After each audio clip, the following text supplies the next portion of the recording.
Hola, hola, buenas noches, bienvenidos y bienvenidas a la presentación de Los tiempos malditos de Francisco Martín Moreno, a nombre del equipo editorial de Alfaguara, de Penguin Random House. Les agradecemos mucho su presencia y por supuesto le agradecemos a nuestro querido autor que esté aquí en esta celebración del libro que es la Feria Internacional de Guadalajara para la presentación de su nueva novela, Los tiempos malditos, que narra una historia, la historia verdadera de una historia oficial que siempre nos contaron y que tiene sus vericuetos y sus dobleces. Así que estamos muy orgullosas de la confianza que Francisco ha puesto durante muchos años ya en Alfaguara. Somos muy felices de tenerlo dentro de casa y que empiece la conversación.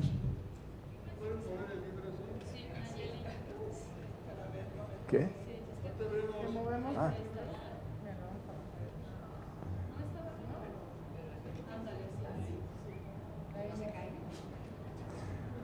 Bueno, antes que nada, muchas gracias por su asistencia en este momento tan importante para mí, porque debo confesarles que desde pues muy niño, en el Paleolítico tardío,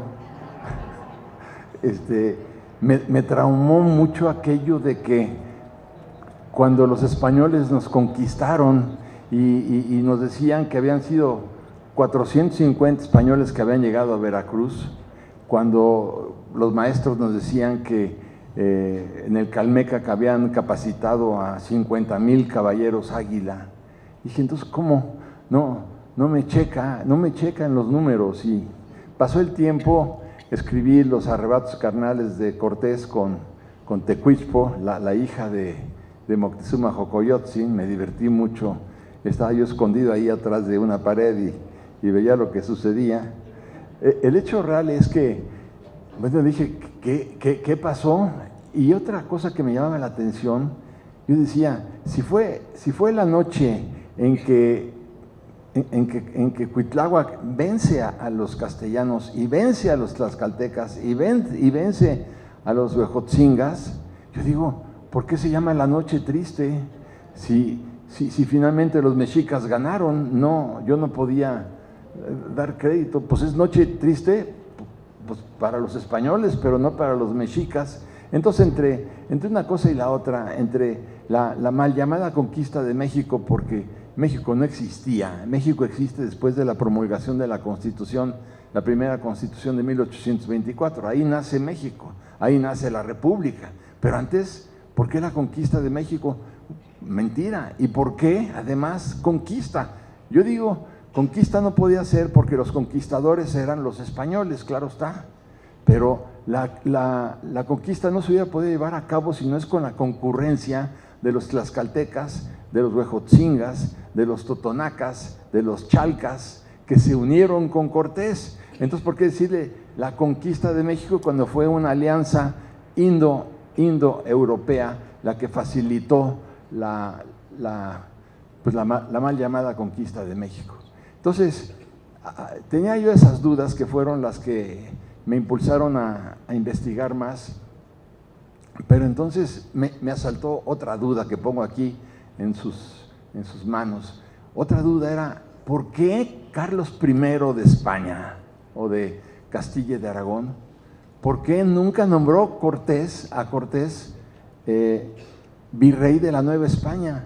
Si alguien tenía todos los merecimientos para ser virrey, pues había sido el llamado conquistador, que había conquistado territorios 50 veces más grandes que Aragón y que Castilla, y con oro, con plata, con mano de obra, con especias, que es lo que más buscaban. Entonces dije, pero no solamente no lo nombra virrey, nunca. Al primer virrey lo nombran en 1535, sino además de que nunca lo nombran virrey, el Carlos I siempre se negó a recibir a Cortés en la corte. Y no solo se negó a recibir a Cortés en la corte, que también ya era suficiente, sino que nunca le dio ningún cargo en la corte. Entonces, hay que reconocer todo esto, porque después el propio Carlos I, que es fundamental, Carlos I prohíbe la circulación de las cartas de relación escritas por Hernán Cortés. Entonces, son las preguntas que yo quisiera hacerle a los hispanistas. Yo quisiera presentar mi novela en Madrid, si se puede, para que habláramos de estas cosas en un terreno donde los españoles, como era mi padre, pues era un fanático de Cortés. Yo sé que si estuviera aquí presente, ¿para qué les digo?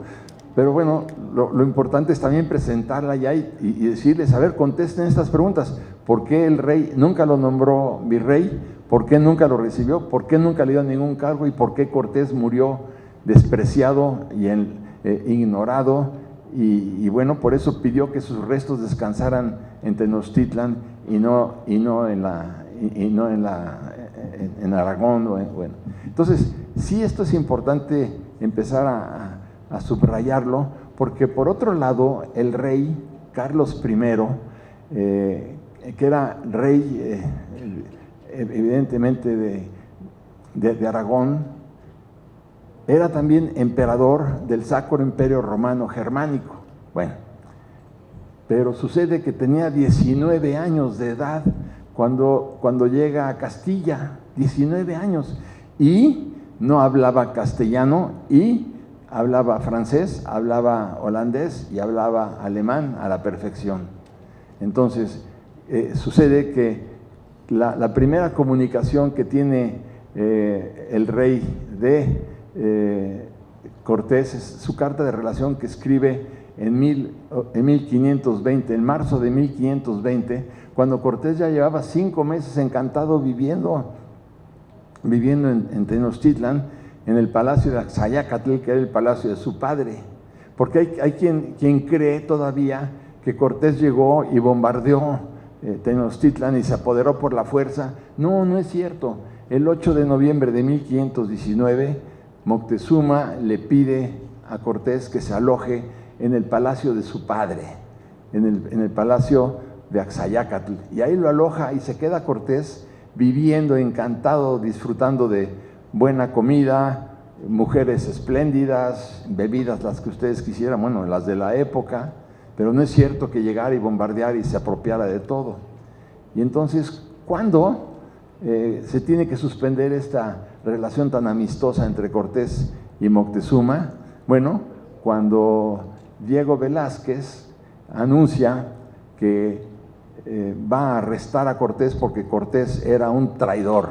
¿Por qué un traidor? Pues porque habían quedado de acuerdo Diego Velázquez y el propio Cortés en llegar, sí, a las costas de Veracruz, de lo que hoy es Veracruz, y hacer un inventario de bienes para ver qué podían hacer de relaciones comerciales y políticas, pero no para conquistar. Y Cortés funda la Villa Rica de la Veracruz y traiciona a Diego Velázquez.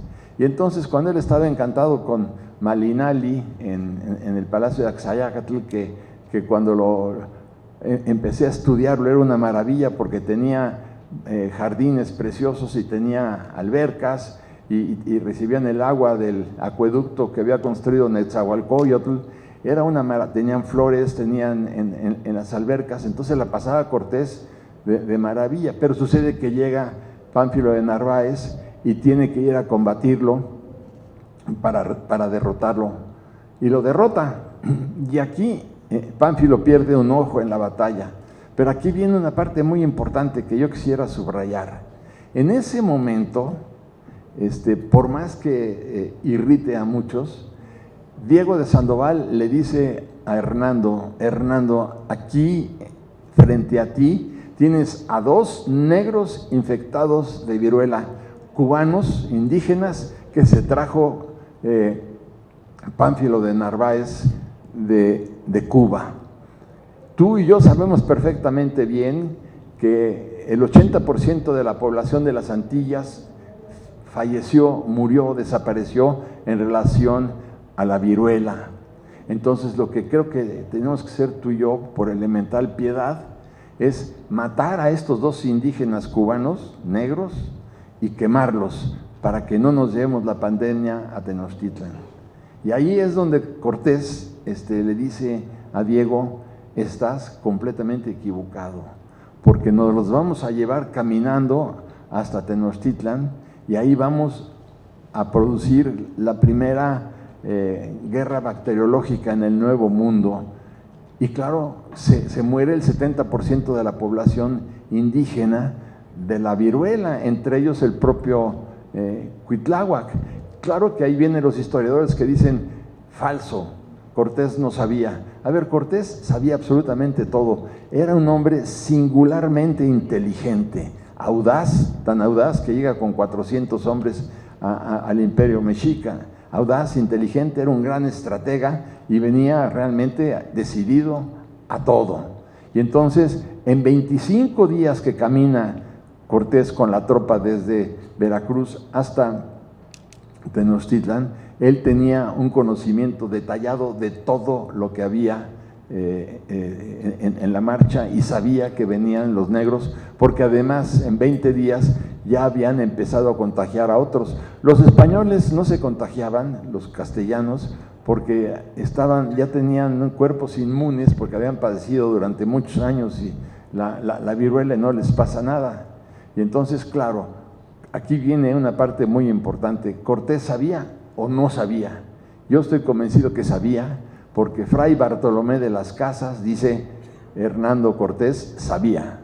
Y cuando le preguntan a Motolinia, dice, Toribio de Benavente dice, sí sabía. Y Diego de Sandoval dice, sí sabía. Bueno, ahora dice, no, es que no, los sacerdotes no querían a Cortés. Yo creo que sí lo querían porque él era un católico fanático. Entonces, porque por un lado, si no aceptamos el dicho de Cortés porque era unilateral, y por otro lado tampoco aceptamos el dicho de los sacerdotes, entonces finalmente, ¿dónde está la verdad? Y esto es definitivo. Entonces, sí sabía y sí produjo la peste, y la gran triunfadora de la conquista de México se llama la viruela. Y hay tratadistas españoles que yo estuve leyendo ahora que no tocan el tema de la viruela, pero tampoco tocan el tema de la alianza de Cortés con los tlaxcaltecas y con los huejotzingas y con los chalcas. Todo es Cortés, él solito. Entonces, sí hay un fanatismo a favor de él. Pero yo lo que quiero no es dar puntos de vista, sino evidentemente hablar con hechos. Y esto es lo que a mí me interesa. Entonces, vuelvo un momentito al rey de España, al rey de Castilla y Aragón, porque él nunca mandó un solo maravedí. Los maravedís eran la moneda de la época, pero tampoco mandó un soldado. Él no financió la campaña de Cortés. Quien financia la campaña de Cortés es Diego Velázquez y el propio Cortés, pero él no tenía ni idea. Entonces, decirle al rey de España que se disculpe por lo que pasó, bueno, pues yo creo que es una aberración histórica tremenda, porque el rey ni siquiera lo sabía, lo supo cuando ya Cortés llevaba 5 meses encantado viviendo en Tenochtitlan. Entonces, junto con todo esto, es importante ver cómo Cuitláhuac, el hermano menor, hay que rescatarlo, porque Cuitláhuac es el que le dice a Moctezuma, su hermano mayor, oye, Moctezuma, ahora que están estos 400 castellanos en las costas de Veracruz, es cuando tenemos que aplastarlos, tenemos que matarlos y tenemos que dominarlos. Y también sí, llevarlos a la piedra de los sacrificios. Es imperativo que lo hagamos, porque si no lo hacemos, se van a venir aliando con todos los reinos y con todos los señoríos, y poco a poco ya no podremos vencerlos, ¿no? Ahorita que vi que se están saliendo 2 o 3 personas, me acuerdo de un conferencista que estaba dando una plática, y habían como ahorita, pues no sé, 300, 500 personas, se salen 100, hasta que quedaban 10, y luego quedan 5, y luego quedaba una persona nada más. Y entonces esta persona que quedaba, pues consulta el reloj y se levanta, y entonces le dice, saca una pistola, el conferencista dice, ¿a dónde va usted? No, ya me voy. Bueno, ¿cuánto tiempo tarda en que acabe su conferencia? Le dice, pues aproximadamente unos 15 minutos. Dice, pues en ese caso, dispare.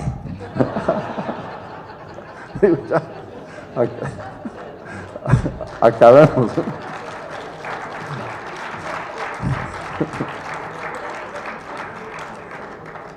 Ni un minuto más.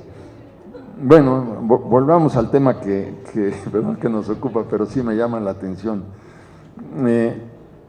Hay momentos en donde Cuitláhuac le dice a su hermano, si los dejas entrar, jamás los vas a poder sacar. Nunca los dejes entrar. Y Moctezuma dijo, vamos a hacer una alianza con ellos, con esos 400.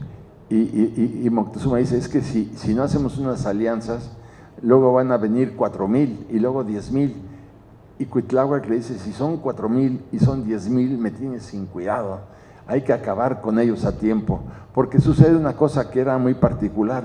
Todos los reinos dominados por el imperio mexica odiaban a Moctezuma, y como odiaban también pues a los tlatoanis y al imperio. ¿Por qué? Porque llegaban los recaudadores de impuestos de Moctezuma y se llevaban obviamente a las mujeres, se llevaban la comida, se llevaban pues a los animales, se llevaban a los jóvenes para la piedra de los sacrificios. O sea, les tenían pánico a los recaudadores, y entonces odiaban a Moctezuma.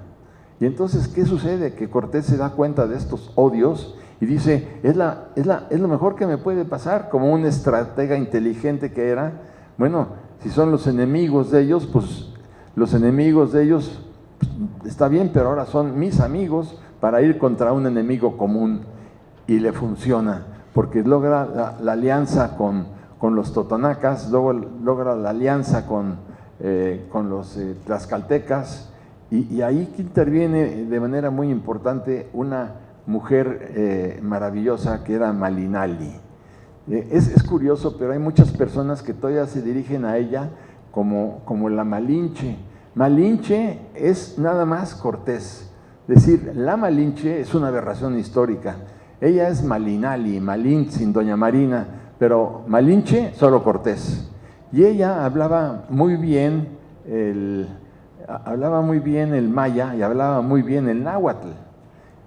Pero no era suficiente para comunicarse con Moctezuma, aunque con Moctezuma podía hablar en náhuatl, pero Cortés pues no entendía, y ella tampoco se podía comunicar con Cortés, porque Cortés hablaba nada más castellano, hasta que encuentran a Jerónimo de Aguilar, que había sido un náufrago, que había vivido 5 años con los mayas, y hablaba perfectamente bien el maya, y hablaba perfectamente el castellano.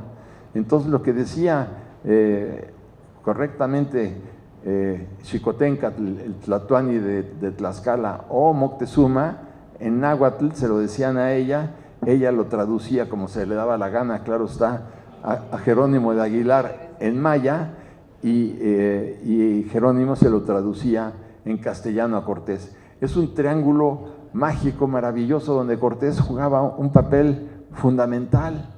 Y entonces pasan cosas curiosas, porque en una ocasión que estaba Hernán Cortés escribiendo una de sus cartas al rey en la tienda de campaña, llegó Malinali y le dice, oye Hernando, ¿qué estás haciendo? Y Hernando le dice, estoy escribiendo.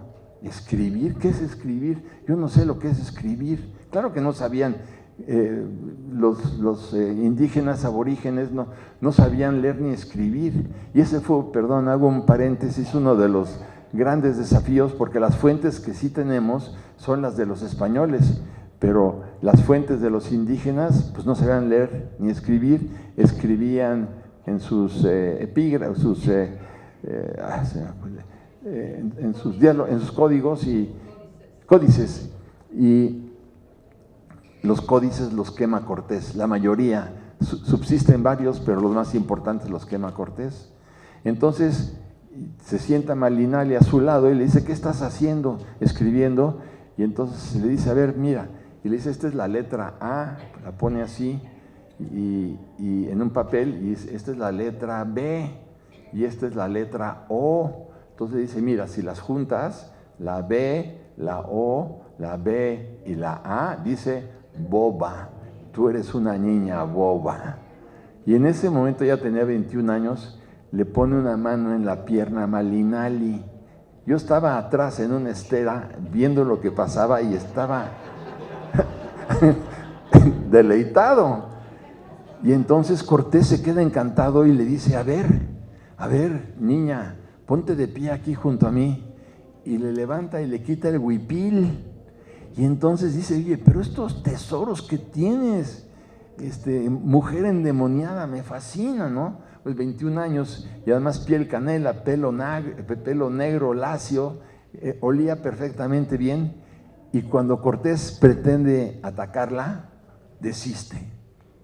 Y yo decía, bueno, ¿y por qué Cortés no se decide? Y es que Cortés piensa que si se acuesta con ella y la embaraza y Malinali muere en el parto, se queda sin intérprete, sin traductora, sin las posibilidades de formar el triángulo. Y entonces se queda con las ganas Cortés, pero hasta que se lleva a cabo la conquista. Cuando se lleva a cabo la conquista ya y cae Tenochtitlan en el 13 de agosto de 1521, ahí sí Cortés dice, bueno, ya. Y tienen un hijo después, en 1522, que se llamó Martín Cortés. Pero sí, finalmente pudo Cortés consumar sus pasiones amorosas con Malinali. Ahora, el problema también es saber si Cortés estaba o no estaba enamorado de Malinali. Y yo estoy convencido que no. Yo estoy convencido que eran intereses creados, porque los dos se necesitaban. Ella quería sacarle los ojos a Moctezuma y el instrumento más eficiente era Cortés. Y Cortés quería llegar también a acabar con Moctezuma, entonces se necesitaban los dos. Pero ¿dónde se podía haber consumado este romance tan bonito si Cortés se hubiera casado con Malinali? Pero rechaza la posibilidad de casarse con Malinali, porque Malinali, como les decía, era una mujer de piel canela, pelo negro, preciosa, que ya hablaba en náhuatl, ya hablaba en maya, tenía un acento indígena, pero iba a hacer el gran ridículo en la corte de Castilla, porque en la corte de Castilla, pues las mujeres usaban brocados, usaban pelucas, usaban zapatos especiales, y ella siempre dijo, nunca me voy a quitar mi huipil. Y entonces, y voy a hablar en el pobre castellano que tengo. Y Cortés dijo, voy a hacer el ridículo con esta mujer, y no se casa con ella.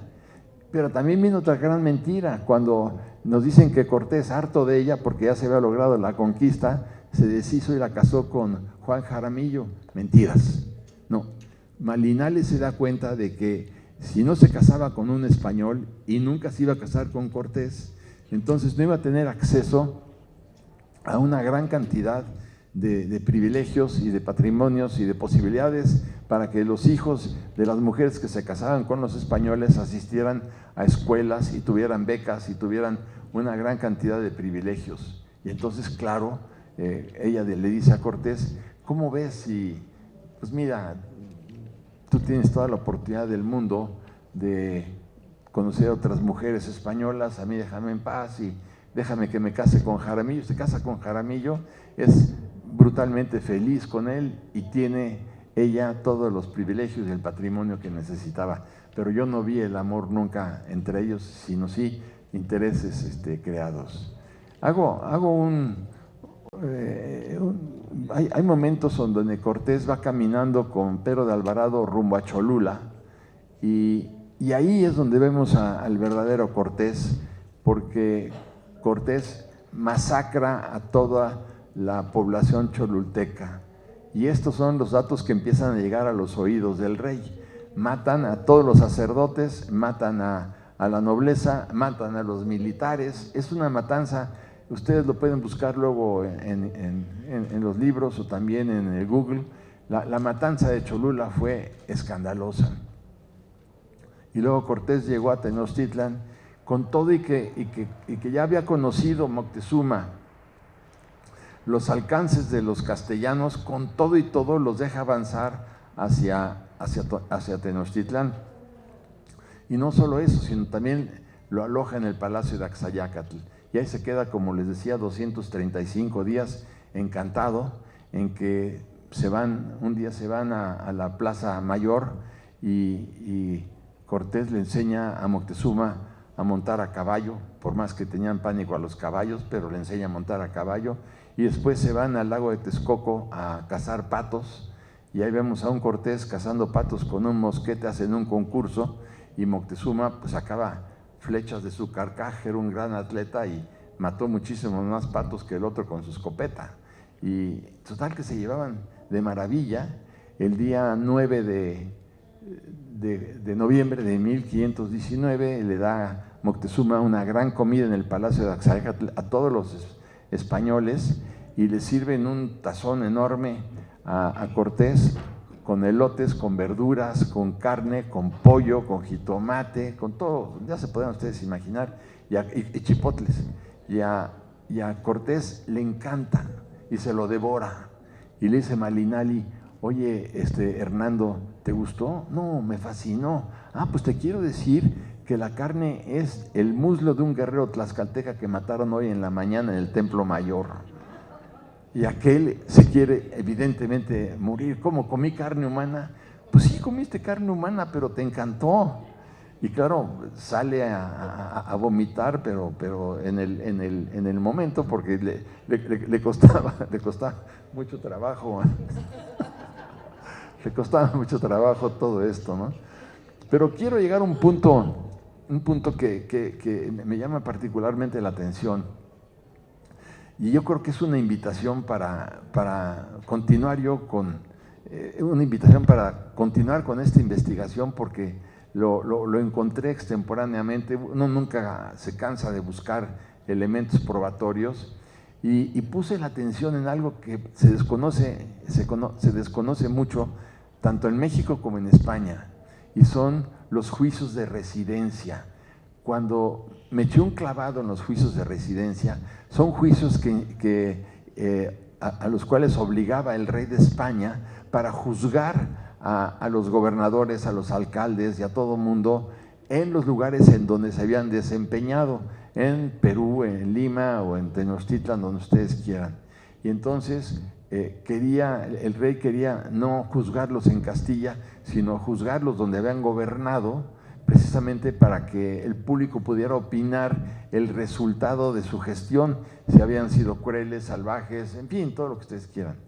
Y entonces, en junio de 1526, llega un juez maravilloso que se llamaba Luis Ponce de León, acompañado de 3 jurisconsultos, a juzgar a Cortés. Y llegan en junio de 1526. En julio de 1526, un mes después, los 3, el juez y los jurisconsultos, amanecen muertos después de haber comido unas natillas envenenadas. Bueno, dice uno, ¿quién pudo haber matado a los jueces? ¿A quién no le convenía que mataran a los jueces? Pues evidentemente a Cortés. Y el rey toma nota y manda otro grupo de jurisconsultos, los manda obviamente también a la Nueva España para juzgar a Cortés. Ahí viene otro juez muy famoso que se llamaba Marcos de Aguilar, acompañado de un abogado también muy distinguido. ¿Y qué creen? Que a los 2 meses de estancia en la Nueva España se mueren y envenenados. Ya creo que ya esta vez ya no le dieron natillas, pero se mueren envenenados. Llega, y así muchos, llega después, bueno, antes había llegado Catalina Suárez, que era la esposa de Cortés, llega de golpe de Cuba, no le hace ninguna gracia a Malinali, pero llega de golpe de Cuba y se instala en la casa de Cortés en Coyoacán. ¿Y qué creen? Que a los 2 meses aparece estrangulada. Entonces dice uno, bueno, ya voy entendiendo por qué el rey de España nunca recibió a Cortés y nunca lo nombró virrey, sobre todo cuando le dicen de qué forma había Cortés asesinado cruelmente a Cuauhtémoc en la expedición de las Cigüeras. Y entonces, claro, el crimen espantoso de Cuauhtémoc de veras llama muchísimo la atención, pero también llama la atención el asesinato de los jueces como el asesinato de la esposa, y empiezan a sumar uno tras otro los asesinatos. Y también el peor de todos fue el atentado, la matanza espantosa en el Templo Mayor, cuando Cortés se va a combatir a Pánfilo de Narváez, le encarga a Pedro de Alvarado la matanza, porque iban a bailar todos los mexicas, la nobleza, los militares, en una fiesta anual maravillosa, y Cortés dice, es la oportunidad para matarlos a todos. Pero como él no quería inculparse y tenía que ir a combatir a Pánfilo de Narváez, se lo encarga directamente a Pedro de Alvarado. Y Pedro de Alvarado hace una matazón de militares, de nobles, de sacerdotes, y todo esto, claro, llega a los oídos del rey. Por más que Cortés dijera, no, lo hizo Pedro de Alvarado, yo no tengo nada que ver, pues no es cierto, no es cierto. Pero aquí entramos en otro terreno que llama mucho la atención, y es el mismo que yo les decía. ¿Qué fue lo que en realidad ocurrió? Por ejemplo, a todos los que estamos aquí presentes en la escuela nos dijeron que a Moctezuma Xocoyotzin, el gran Tlatoani, el sacerdote supremo, invencible, un semidios, lo había matado el pueblo furioso lanzándole una pedrada. Bueno, pues eso es lo que dijeron los españoles, porque no querían declarar que Pedro de Alvarado le llamaba a Moctezuma, le llamaba perro, y perro para acá y perro para allá. Y cuando un día antes de la noche triste, antes de que salieran las tropas castellanas para huir de Tenochtitlan, en ese momento Pedro de Alvarado, según varias crónicas, le pide que se ponga de rodillas como perro y le introduce una gigantesca espada por el ano a Moctezuma.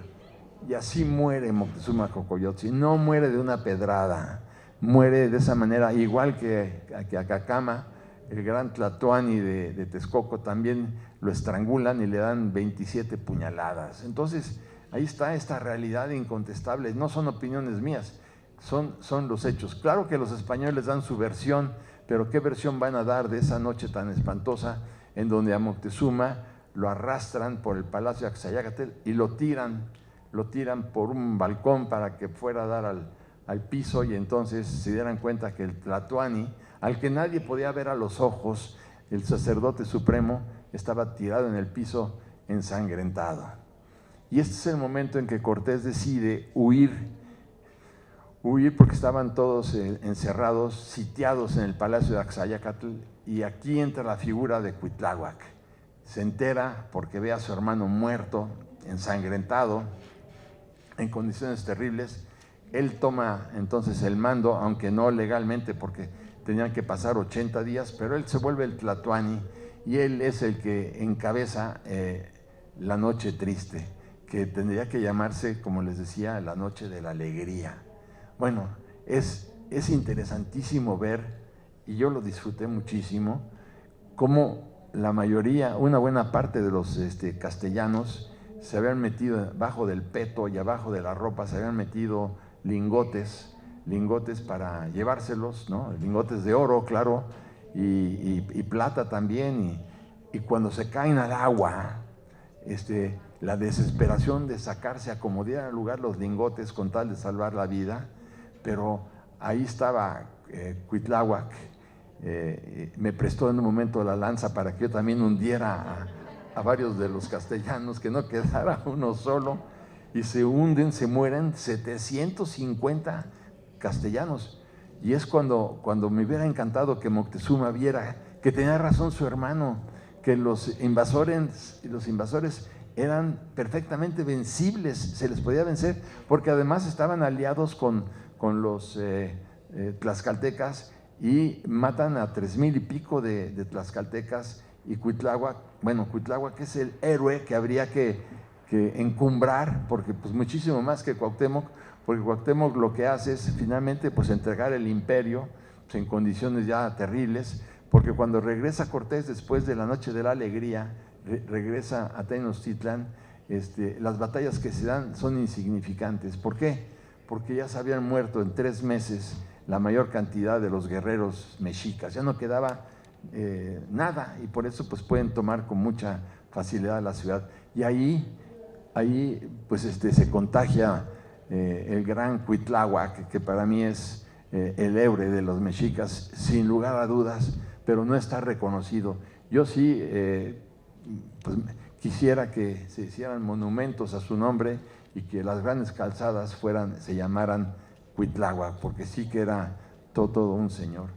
Y en una tarde, en octubre de 1520, finales de 1520, agonizaba Cuitláhuac de la viruela, y eran unos dolores y unas fiebres tremendas.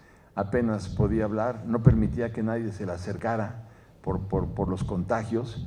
Le informan todos los señores de Tenochtitlan cómo se habían muerto una gran cantidad de mexicas, cómo se había contaminado el lago, cómo además los españoles habían cerrado el acueducto, habían sitiado, y la peste era verdaderamente espantosa. Y entonces estaba Cuitláhuac en el estero, ahí en la estera, acostado, agonizando, y llamó a Cuauhtémoc y le dijo: tú vas a ser el heredero, tú vas a ser el tercer Tlatoani, y tienes que luchar para que esto se dé. Ya te di muestras de que podemos vencerlos, aunque pues con muchas dificultades ya, porque estoy informado de la cantidad de mexicas y de guerreros que han fallecido, pero de cualquier manera no te dejes. Y yo veía a Cuauhtémoc cómo le temblaban los labios del coraje, porque le tenía una gran admiración a Cuitláhuac, que era su primo. Y claro, fallece en Cuitláhuac en condiciones realmente terribles, y entonces el movimiento lo encabeza ya Cuauhtémoc.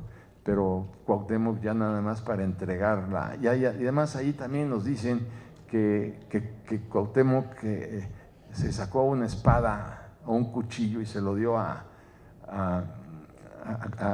ayudante de Cortés para decirle: ejecútame. Y nada de eso es cierto. La verdad es que atrapan a Cuauhtémoc, y eso es todo lo que sucede. Pero el día siguiente de la Noche Triste, fueron 50 españoles que no pudieron huir junto con Cortés, y se refugiaron otra vez en el Palacio de Axayácatl, pensando que ahí ya no les iba a pasar nada. No pudieron irse por las acequias, no pudieron cruzar, y se regresaron. Y Cuitláhuac, a sabiendas, de que ahí estaban esos 50 españoles, van por ellos, los sacan entre gritos de horror, ¿verdad? Y los llevan al Templo Mayor para sacarles el corazón. Y entonces me puse a estudiar cómo era eso de sacarles el corazón, porque pues también tenía su encanto, ¿no? Y le dan una puñalada en el tórax, pero por más que le rompen la costilla con un puñal de obsidiana, no podían meter la mano para sacar el corazón. Pues sí, buena parte pues se podían morir de la puñalada, pero ¿cómo sacarles el corazón para obsequiárselo a Huitzilopochtli? Porque el sacrificio humano no estaba dedicado para producir dolor en las víctimas, cosa muy distinta que sí pasó en el virreinato con los aparatos de tortura creados con los españoles para producir dolor y muchas veces quemar vivas a las personas, porque dicen, es que los mexicas eran salvajes porque sacaban el corazón. Oye, pero los conquistadores también tenían su encanto porque quemaban vivas a las personas, no muchas, pero bueno, sí quemaron. Y en España, ¿para qué les digo? Fue terrible. El caso es que se tenían que abrir, después de la puñalada en el costado izquierdo, tenían que cortarles, digamos, un poquito arriba del ombligo, y entonces ya podían meter la mano y sacar el corazón, pero no podían cortar el corazón, porque pues pueden meter la mano, pero no con un cuchillo, y así le sacaban el corazón. Pues sí, yo creo que era de alguna manera doloroso, pero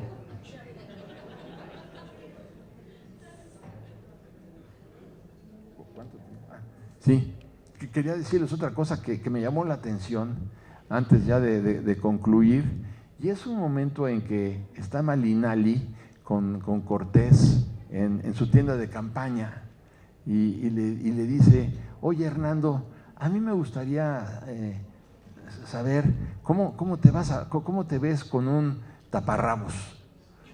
Y le dice Cortés: no vas a creer que yo voy a salir ahí fuera con un taparrabos.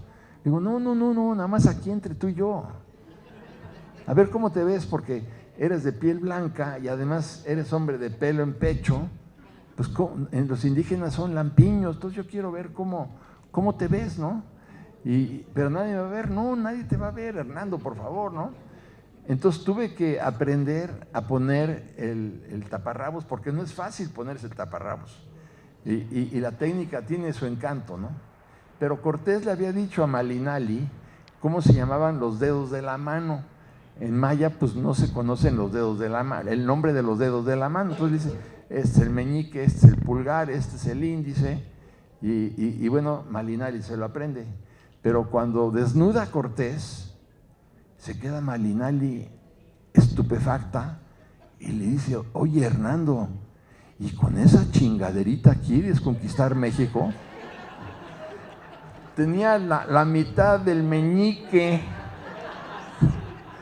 Y claro, Malinali ya sabía. Bueno, a ver, digo, a mí Malinali me dejaba presenciar todas estas escenas, pero sí, ningún historiador serio ni ningún novelista serio se atreve a hablar de las dimensiones de la virilidad de Cortés. Pero bueno, yo lo cuento porque lo vi, eso es todo lo que tiene.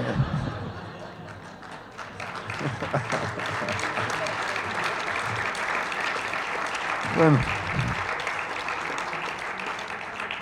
todo esto se los cuento porque quiero que vean que no nada más es una novela histórica, política, militar, no es la invasión armada castellana, no, tiene humor, obviamente tiene sexo, tiene erotismo, tiene violencia, es una novela completa en donde yo quiero dejar en su lugar a Cuitláhuac, quiero dejar en su lugar a Cortés y quiero dejar en su lugar a Carlos I, Carlos V de Alemania y emperador del Sacro Imperio Romano. Y que quede claro que si algo nos ha traumado a los mexicanos son los embustes. Embustes como que la conquista de México la hicieron los españoles, fue una invasión indoeuropea. Es decir, los españoles por sí solos nunca hubieran podido conquistar. Y la palabra conquista es de ellos, entonces no se vale. Es una invasión indoeuropea. Y por eso quiero yo que crear la Academia Nacional de la Historia de México, con la autonomía similar a la del Banco de México, para que ningún político pueda opinar en relación a la historia y sean nuestros grandes profesores de la historia. Muchos son mis queridos amigos, que sean los que escriban el libro de texto gratuito para quitarles a los chamacos y a los jóvenes que no crezcan con estas deformaciones, ni con estos complejos, ni con estos traumas. Que quede claro lo que ocurrió y ojalá que pues, en algún momento se logre la creación de la academia. Por lo pronto, yo quisiera que muchos me llamaran embustero y mentiroso, pues como siempre digo ya, pero decimos los abogados que quien afirma está obligado a probar, y el que me diga que soy un mentiroso lo tendrá que probar, y eso les va a costar muchísimo trabajo. Muchas gracias, mi amable.